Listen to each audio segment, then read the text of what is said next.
विश्व परिदृश्य, लेखक डॉक्टर अरुणोदय बाजपेयी। तेल कूटनीति का बदलता स्वरूप। मार्च 2020 के दूसरे सप्ताह में विश्व बाजार में तेल की कीमतों में भारी गिरावट दर्ज की गई। एक ही दिन यानी कि 10 मार्च 2020 को तेल की कीमतें $45 प्रति बैरल से गिरकर 33 बैरल प्रति डॉलर हो गईं। हालांकि तेल व गैस की कीमतों में कमी आने से भारत जैसे देशों को सर्वाधिक लाभ है, क्योंकि भारत अपनी 83% तेल आवश्यकताओं के लिए बाह्य स्रोतों पर निर्भर है। लेकिन यहाँ ये भी जानना आवश्यक है कि तेल की कीमतों में आई गिरावट का कारण क्या है। क्या ये गिरावट स्थायी है? ऊर्जा के एक आवश्यक साधन के रूप में तेल का भविष्य क्या है? इन मौलिक प्रश्नों का उत्तर खोजना आवश्यक है। तेल की कीमतों में अचानक आई गिरावट का तात्कालिक कारण दो बड़े तेल उत्पादक देशों सऊदी अरब व रूस के बीच तेल के उत्पादन की मात्रा को लेकर सहमति का अभाव है। कोरोना वायरस तथा वैश्विक आर्थिक विकास में आई कमी के कारण तेल की मांग में निरंतर कमी आ रही है। अतः तेल की कीमतों में स्थिरता बनाए रखने के लिए तेल के उत्पादन में कटौती आवश्यक है। लेकिन रूस ओपेक देशों के साथ इस प्रकार की कटौती करने के लिए तैयार नहीं है। 5-6 मार्च 2020 को ओपेक देशों तथा रूस सहित गैर ओपेक देशों के बीच वियना में तेल उत्पादन में कटौती पर विचार करने के लिए एक बैठक आयोजित की गई। इस बैठक में तेल उत्पादन में कटौती के प्रस्ताव पर रूस ने असहमति व्यक्त कर दी। इसकी प्रतिक्रिया स्वरूप ओपेक के सदस्य तथा विश्व के दूसरे सबसे बड़े तेल उत्पादक देश सऊदी अरब ने भी तेल उत्पादन में कमी न करने की घोषणा कर दी। दोनों का उद्देश्य मंदी के इस दौर में अपने तेल के लिए अधिक से अधिक बाजारों को सुरक्षित करना था। तेल की मांग के अनुपात में तेल के अधिक उत्पादन होने की प्रत्याशा में 10 मार्च 2020 को तेल की कीमतों में 30% की गिरावट आ गई। अंतर्राष्ट्रीय बाजार में तेल की कीमतें $45 प्रति बैरल से घटकर $33 प्रति बैरल हो गई हैं। तेल की ये मंदी आगे भी चलने की आशंका है। इसका कारण यह है कि दोनों ही देश अपने तेल बाजार को सुरक्षित रखने के लिए कुछ समय के लिए इस मंदी से होने वाले नुकसान को बर्दाश्त कर सकते हैं। यद्यपि सऊदी अरब के सकल राष्ट्रीय उत्पाद का 90% हिस्सा तेल के उत्पादन से आता है, लेकिन उसकी तेल उत्पादन कंपनियां सरकारी हैं तथा उसके पास $500 बिलियन का विदेशी मुद्रा भंडार उपलब्ध है। दूसरी तरफ यद्यपि रूस की तेल कंपनियां निजी क्षेत्र की हैं, लेकिन उसके सकल राष्ट्रीय उत्पाद में 30% हिस्सा ही तेल के उत्पादन से आता है तथा उसके पास भी $450 बिलियन का विदेशी मुद्रा भंडार उपलब्ध है। इन दोनों देशों द्वारा तेल के उत्पादन में कमी तेल की कीमतों को घटाने की एक अन्य प्रमुख वजह भी है। वो ये कि वर्ष 2018 से अपनी शेल तकनीकी के कारण विश्व का सबसे बड़ा तेल उत्पादक देश बन गया है। अब अमेरिका अपनी तेल आवश्यकता के लिए खाड़ी देशों पर निर्भर नहीं है, बल्कि वो भी विश्व के तेल बाजार में अपनी पहुंच बनाने के लिए आगे आ गया है। लेकिन रूले तकनीकी से तेल का उत्पादन महंगा होता है, अतः तेल की कीमतें लंबे समय तक कम रहेगी तो अमेरिकी कंपनियां तेल उत्पादन को कम करने अथवा बंद करने को बाध्य हो जाएंगी। इस प्रकार रूस तथा सऊदी अरब दोनों को तेल बाजार में अमेरिका की चुनौती का सामना नहीं करना पड़ेगा। इसका तात्पर्य यह है कि रूस तथा सऊदी अरब के बीच तेल की कीमतों व उत्पादन को लेकर जो संघर्ष चल रहा है, उसका नकारात्मक असर अमेरिका के तेल उत्पादन पर भी होगा। दूसरी तरफ भारत व चीन सहित तेल आयातक देशों को तेल की कीमतों में आई कमी का फायदा होगा। भारत में तो कुल खपत का 83% तेल विदेशों से आयात किया जाता है। ओपेक क्या है? जब 20वीं शताब्दी के पूर्वार्ध में अरब देशों में तेल की खोज व उत्पादन शुरू हुआ तो इस पर इन देशों का नहीं वरन पश्चिमी देशों व अमेरिका की तेल कंपनियों का कब्जा था। ये कंपनियां तेल की कीमतों व उसके उत्पादन की मात्रा का निर्धारण पश्चिमी देशों के हितों को ध्यान में रखकर करती थीं।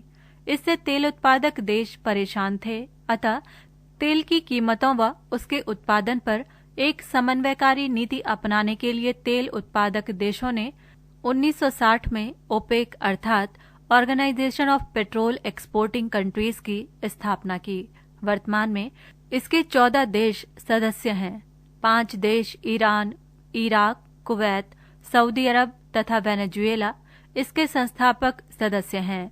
अन्य 9 सदस्य देश हैं Algeria, Angola, Ecuador, Libya, Nigeria, Qatar, संयुक्त अरब अमीरात, इक्वेटोरियल गुयाना तथा गैबोन।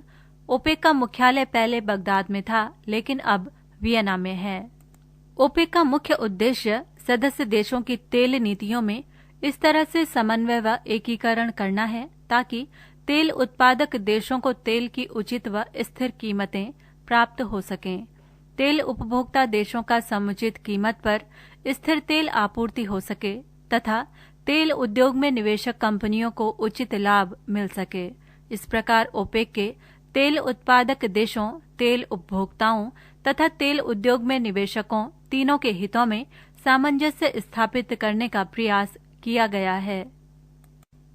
ओपेक प्लस क्या है? बाद में तेल की खोज अन्य देशों में भी हुई, लेकिन वे देश ओपेक के सदस्य नहीं बने। ऐसे गैर ओपेक देशों के साथ सामंजस्य स्थापित करने के लिए एक अन्य मंच का गठन किया गया है, जिसे ओपेक प्लस के नाम से जाना जाता है। इसमें ओपेक के 14 सदस्य देशों के साथ अन्य 10 तेल उत्पादक देश शामिल हैं: रूस, Brazil, Mexico, Sudan, Oman, Malaysia, Azerbaijan, Bahrain, Brunei, Kazakhstan तथा दक्षिणी सूडान। वर्तमान में ओपेक देश इन 10 देशों के साथ मिलकर तेल उत्पाद की कोटा तथा उसकी नीतियों का निर्धारण करते हैं। तेल की कीमतों में जो वर्तमान में गिरावट का संकट आया है, उसका प्रमुख कारण रूस व सऊदी अरब के बीच उत्पादन कोटा में कमी न करने पर होने वाला विवाद ही है। पृष्ठ संख्या 66। तेल राजनीति का बदलता हुआ स्वरूप। वर्तमान में विश्व के प्रमुख तेल उत्पादक देशों में तेल के उत्पादन, कीमतों व बाजारों को लेकर जो तेल कूटनीति चल रही है वो नई नहीं है, बल्कि तेल कूटनीति आधुनिक अर्थव्यवस्था, परिवहन तथा प्रतिरक्षा में तेल की उपयोगिता व तेल संसाधनों के विश्व में असमान वितरण में निहित है। तेल संसाधनों के बिना आधुनिक अर्थव्यवस्था के विकास की कल्पना नहीं की जा सकती है। प्रथम विश्व युद्ध के बाद प्रतिरक्षा के उपकरणों यथा टैंक व लड़ाकू विमानों में इसकी उपयोगिता के कारण तेल अत्यधिक बहुमूल्य संसाधन बन गया। वैसे तो तेल की सबसे पहले खोज 1859 में पेंसिल्वेनिया, अमेरिका में हुई थी, लेकिन ये खोज विश्व स्तर पर तेल की आपूर्ति के लिए पर्याप्त नहीं थी। 20वीं शताब्दी के आरंभ में 1908 में पश्चिम एशिया में ईरान में पहली बार तेल की खोज हुई। उसके बाद मध्य पूर्व के अन्य देशों में तेल के पर्याप्त भंडारों का पता चला। 1938 में सऊदी अरब में तेल का पता चला, लेकिन पश्चिम एशिया के इन देशों के पास तेल के इन बहुमूल्य संसाधन का पता लगाने, उसका उत्पादन करने तथा उसको साफ करने के पर्याप्त वित्तीय व तकनीकी साधनों का अभाव था। अतः अमेरिका व यूरोपीय देशों की तेल कंपनियों ने इन तेल संसाधनों को अपने कब्जे में ले लिया। इन तेल कंपनियों में 7 तेल कंपनियां प्रमुख थीं: स्टैंडर्ड ऑयल, रॉयल डच अथवा शेल, बीपी, मोबाइल, टेक्सिको, गल्फ तथा शेवर्न। इन 7 प्रमुख कंपनियों का ही मध्य पूर्व के तेल के उत्पादन व आपूर्ति पर अधिकार था। इन्हें 7 सिस्टर्स के नाम से भी जाना जाता है। तेल संसाधनों पर राष्ट्रीय नियंत्रण की कूटनीति। द्वितीय विश्व युद्ध के बाद अमेरिका तथा ब्रिटेन व अन्य यूरोपीय देशों ने अनौपचारिक समझ के तहत मध्य पूर्व के तेल उत्पादक क्षेत्रों को अपने अपने प्रभाव क्षेत्र में मान लिया था। लेकिन द्वितीय विश्व युद्ध के बाद ही अरब देशों में राष्ट्रवाद की भावनाओं का भी तेजी से विकास हुआ। इसकी सबसे पहली अभिव्यक्ति सबसे पहले 1956 में तब हुई जब मिस्र ने स्वेज नहर का राष्ट्रीयकरण कर दिया। इसके कारण ब्रिटेन व फ्रांस दोनों के लिए तेल की आपूर्ति महंगी हो गई। उन्होंने इजराइल के साथ मिलकर मिस्र पर आक्रमण कर दिया। इसके बाद अरब देशों में अपने तेल संसाधनों का बाहरी कंपनियों से अपने नियंत्रण में लेने की प्रक्रिया शुरू हुई। 1960 में ओपेक की स्थापना उसी दिशा में एक प्रयास था। अगले 2 दशकों में ही अरब देशों के तेल संसाधनों पर उनकी राष्ट्रीय कंपनियों का अधिकार कायम हो गया। तेल को एक राजनीति साधन के रूप में प्रयुक्त करने की कूटनीति। अरब इजराइल समस्या अरब देशों की एक प्रमुख समस्या थी। 1967 के युद्ध में पश्चिमी देशों की सैन्य व आर्थिक सहायता से इजराइल के हाथों अरब देशों की भारी पराजय हुई। 1967 के अरब इजराइल युद्ध में अरब देशों के कई भूक्षेत्रों यथा मिस्र का सिनाई प्रायद्वीप, सीरिया की गोलन पहाड़ियां तथा फिलिस्तीन का गाजा पट्टी क्षेत्र आदि पर इजराइल ने कब्जा कर लिया। अतः अरब देशों में पश्चिमी विरोध राष्ट्रवाद की भावना चरम पर पहुंच गई। इसी पृष्ठभूमि में 1973 में चौथा अरब इजराइल युद्ध आरंभ हुआ। पश्चिमी देशों ने पूर्व की भांति इजराइल का समर्थन किया, लेकिन इस बार अरब देशों ने ये निर्णय लिया कि जो देश इस युद्ध में इजराइल का साथ देंगे उनको तेल की आपूर्ति नहीं की जाएगी। इसके परिणाम स्वरूप अमेरिका तथा पश्चिमी देशों में तेल का अकाल पड़ गया, क्योंकि वे अपनी तेल आवश्यकताओं के लिए अरब देशों पर निर्भर थे। ये अंतर्राष्ट्रीय राजनीति में तेल का राजनीतिक हथियार के रूप में प्रयोग का पहला उदाहरण था। कई समीक्षक इसे तेल कूटनीति की शुरुआत मानते हैं। समकालीन तेल कूटनीति। तेल उत्पादकों के बीच तेल बाजारों की प्रतियोगिता। गत एक दशक में तेल कूटनीति के संदर्भ में कई ऐसे बदलाव हैं कि जिनका निष्कर्ष एक तरफ तेल के उत्पादन में वृद्धि तथा दूसरी तरफ आशानुरूप पूर्व की भांति तेल की खपत में कमी होना है। इसके निम्नलिखित 3 कारण मुख्य रूप से उत्तरदायी हैं। प्रथम, जलवायु परिवर्तन की चुनौती के कारण वर्तमान में विभिन्न देशों द्वारा कार्बन उत्सर्जक ऊर्जा स्रोतों जैसे तेल व कोयला के उपयोग में कटौती की जा रही है। 2015 के पेरिस जलवायु परिवर्तन समझौते के अंतर्गत सभी देशों ने अपने यहाँ तेल की कमी कर स्वच्छ ऊर्जा के स्रोतों का लक्ष्य निर्धारित किया है। वर्तमान में चीन व भारत विश्व में दूसरे व तीसरे स्थान पर तेल की खपत करने वाले देश हैं। भारत ने 2030 तक अपनी कुल ऊर्जा में स्वच्छ ऊर्जा का हिस्सा 40% तक रखने तथा इसी अवधि में ऊर्जा की प्रभावशीलता में 33% वृद्धि का लक्ष्य रखा है। इसी प्रकार चीन भी 2050 तक कुल ऊर्जा खपत में आधे से अधिक स्वच्छ ऊर्जा के उपयोग का लक्ष्य रखा है। इसी तरह अन्य देशों ने भी अपने लक्ष्य निर्धारित किए हैं। इसका परिणाम ये है कि भविष्य में तेल व कोयला जैसे परंपरागत ऊर्जा स्रोतों की मांग बढ़ने की संभावना नहीं है। दूसरा, गत 2 दशकों में तेल के उत्पादन में ओपेक का वर्चस्व कम हो गया है। इसका कारण ये है कि कई ऐसे देशों में भी तेल का उत्पादन हो रहा है जो ओपेक के सदस्य देश नहीं हैं।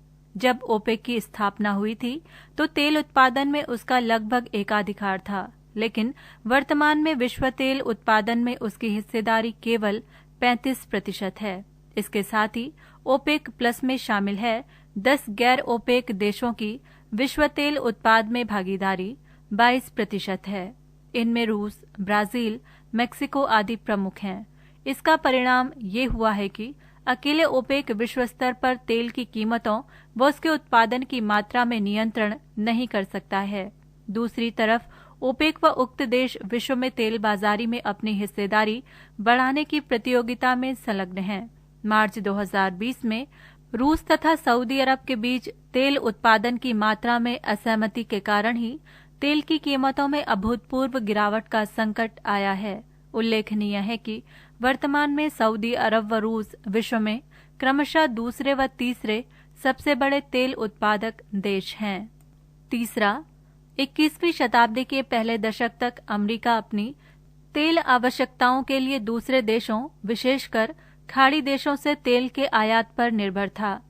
द्वितीय विश्व युद्ध के बाद अमेरिका की अर्थव्यवस्था का विकास मध्य पूर्व के तेल संसाधनों पर निर्भर रहा है। यहाँ तक कि अमेरिका की सारी मध्य पूर्व नीति इस काल में तेल की सुरक्षा के उद्देश्य से प्रेरित थी। मानवाधिकार तथा लोकतंत्र में खराब रिकॉर्ड के बावजूद सऊदी अरब के साथ सामरिक संबंधों का विकास 1979 के पहले ईरान के शासक शाह का समर्थन 1979 में ही मिस्र व इजराइल के बीच कैंप डेविड समझौते के आधार में अरब एकता में फूट का प्रयास 1991 में प्रथम खाड़ी युद्ध में इराक के विरुद्ध आक्रमण 2003 में इराक के विरुद्ध पुनः सैनिक हस्तक्षेप 2012 में लीबिया में सैनिक हस्तक्षेप आदि घटनाएं इसका प्रमाण हैं। वर्ष 2014 में शैल तकनीकी के आधार पर अमेरिका विश्व का सबसे बड़ा तेल उत्पादक देश बन गया है। विश्व तेल उत्पादन में उसकी हिस्सेदारी वर्तमान में लगभग 22% है। अतः अमेरिका भी अपने तेल की खपत के लिए विश्व में बाजार की तलाश कर रहा है। कतिपय समीक्षकों का मानना है कि ईरान के विरुद्ध प्रतिबंध लगाकर अमेरिका ने ईरान के तेल बाजार पर कब्जा करने का प्रयास किया है। उदाहरण के लिए भारत ईरान से अपनी आवश्यकता का लगभग 10% तेल आयात करता था, लेकिन प्रतिबंधों के बाद भारत ने ईरान से तेल आयात बंद कर इतना ही तेल अमेरिका से खरीदना प्रारंभ कर दिया है। यूरोप, उसके अन्य देशों में भी ऐसी ही स्थिति हो सकती है। अतः हम निष्कर्ष रूप में कह सकते हैं कि जहां 20वीं शताब्दी में तेल कूटनीति तेल आपूर्ति की सुरक्षा के लक्ष्य से प्रेरित थी, वहीं 21वीं शताब्दी में इसका लक्ष्य उत्पादक देशों द्वारा विश्व के तेल बाजारों पर कब्जा करना है। इस कूटनीति में अब रूस व सऊदी अरब के साथ अमेरिका भी तेल उत्पादक के रूप में शामिल हो गया है। पृष्ठ संख्या 67।